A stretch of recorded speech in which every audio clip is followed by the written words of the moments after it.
Princess Daisy is our favorite Nintendo princess. Well, aside from Peach and Rosalina, of course. She's definitely one of the most genuine princesses of the Mario franchise, and she also has quite the spunky personality. But in this video, we'll take a deeper look at all the terrible things Daisy has done in the 60+ video game appearances she's made. Put your controllers down for a moment and subscribe to The Gamer, because we'll keep you up to date with all things gaming. Without further ado, here are 6 seriously terrible things Princess Daisy has done. Why, Daisy, why?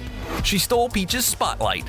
It's implied in Nintendo games Daisy and Peach get along great, and they're like two peas in a pod. But we dug a little deeper to discover there might be something else going on between these two power princesses. Anyone that has seen Daisy in a game knows she's highly competitive and has a strong will to win. But how far would she go to get what she wants is the real question. In real life, we use the phrase, keep your friends close and your enemies closer. Is that what's going on between Daisy and Peach? We've heard rumors the two may be related, but the only example was in the Prima official game guide for Mario Kart Wii, where it stated that Daisy is Peach's cousin. But again, just because you're related doesn't mean you have to like each other. When Daisy mentions her father, the king of Sarasaland, things get strange. Peach doesn't know who she is, which is just more evidence that the two know nothing about each other and couldn't possibly be related. One of Daisy's most shining moments has to be in her film role in the 1993 Super Mario Bros. Movie as the Princess of Dino Hatton, the sole remaining city in a parallel world inhabited by evolved dinosaurs. Now, why would they pick Daisy instead of Peach to do this role? Some have chalked it up to Princess Daisy's success in Super Mario Land a few years prior, and she was much more beloved by Western audiences than Peach was. In fact, it was argued Daisy was specifically made for the Western world.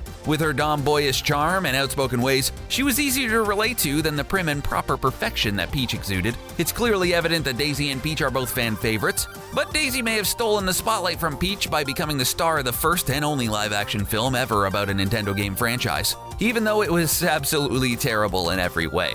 And we mean terrible. She's a little too friendly.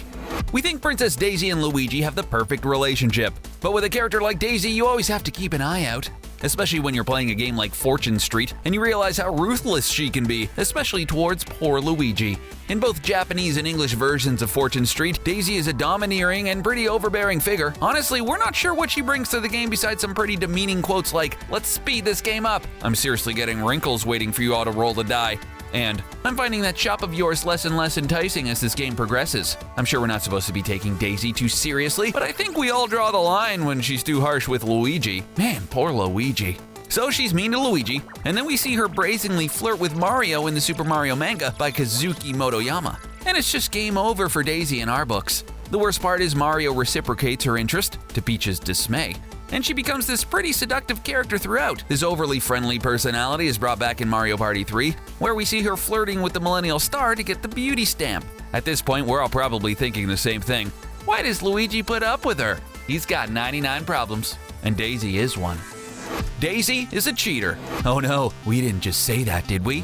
But come on, Daisy is a terrible character because she'll go out of her way to get what she wants. And no, we're not talking about cheating on Luigi, but we're referring to being a cheater in video games. And that's just as bad. She even admits it in Fortune Street that, if it came down to it, she'd resort to cheating to win with these two quotes. "Don't underestimate me, people. Just because I'm a princess doesn't mean I won't fight dirty. And whoever said princesses have to play fair? I'm gonna do whatever I can to win this game." Okay, Daisy, we get it. You hate to lose, but come on, cheating isn't the answer. Although watching you backhand slap Bowser into next week kinda makes us wanna let you win. We also now understand why Bowser doesn't mess around with Princess Daisy.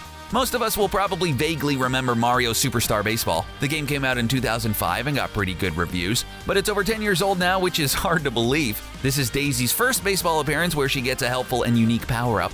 But it's also kind of a cheat if you think about it. Daisy's star pitch is called the flower ball, which allows her to throw a gust of flower petals, concealing the ball from the batter when she's pitching.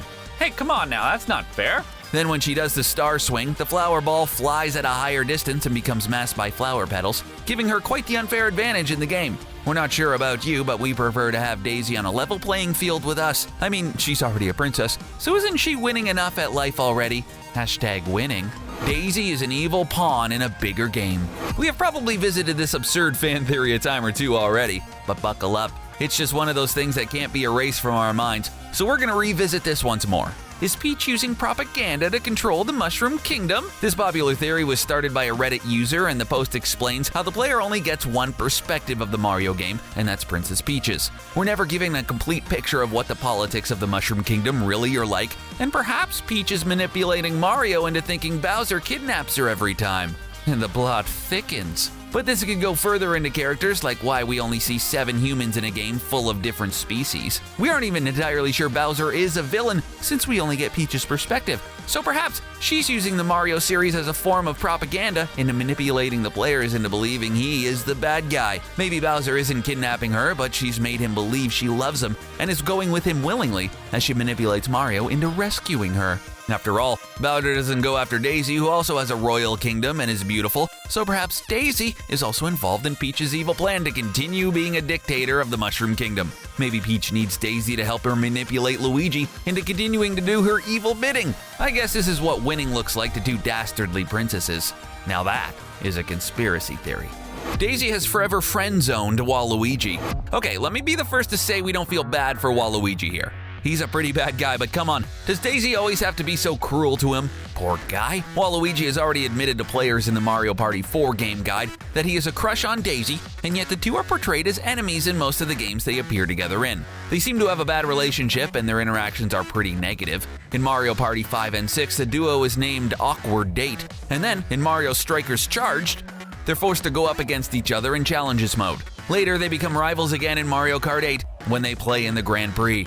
Don't even get us started on Daisy in Fortune Street. She's a mean and bitter princess, and it might be one game where we see her true colors. If Daisy lands on a low-price shop belonging to Waluigi, she not only says the shop is disappointing, but that she isn't surprised it belongs to him. Oh yeah, she went there, but she doesn't just end on that note. As she goes on to say, "Why did I have to stop here? Not only is it overpriced, but it's run by Waluigi.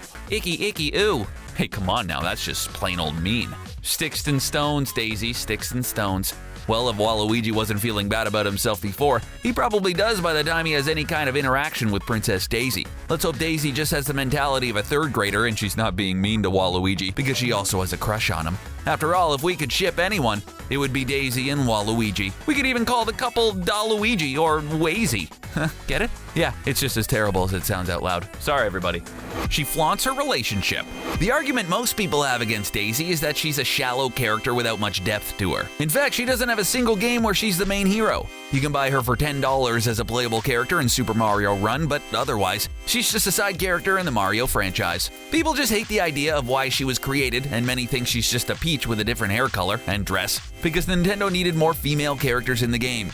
We'll argue that Daisy has grown as a character, but it feels like the more we get to know her, the less we'd like to. Let's take the example of how boisterous she is about her relationship with Luigi, where Peach is much more reserved and quiet about Mario, if they're even together. We're not really sure if Peach and Mario are a couple, and it's been over 20 years for them, but with Daisy and Luigi, we couldn't be more certain. In NES Open Tournament Golf, we're introduced to Daisy as Luigi's caddy, and then, in Mario Golf Toadstool Tour, Luigi and Daisy can be found golfing besides Peach and Mario. In Mario Power Tennis, Daisy says, "Hey, sweetie," to Luigi, and he gawks at her when she does so.